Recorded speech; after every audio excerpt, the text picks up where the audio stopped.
Sa taon ng 2026 Year of the Horse, laganap lalo na ang mga taong manluloko at maring maloko po kayo mga bossing.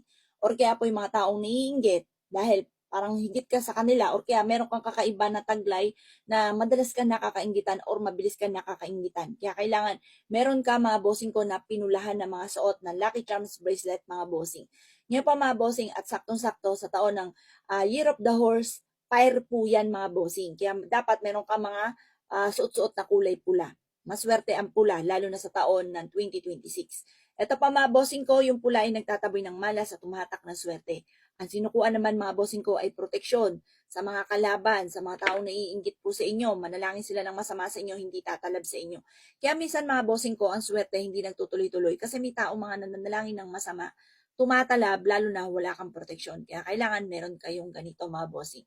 Ito po ay 55 pesos lamang po namin. Kapag sa amin po kayo nag-avail, ritwalado lahat ng aking mga pampaswerte.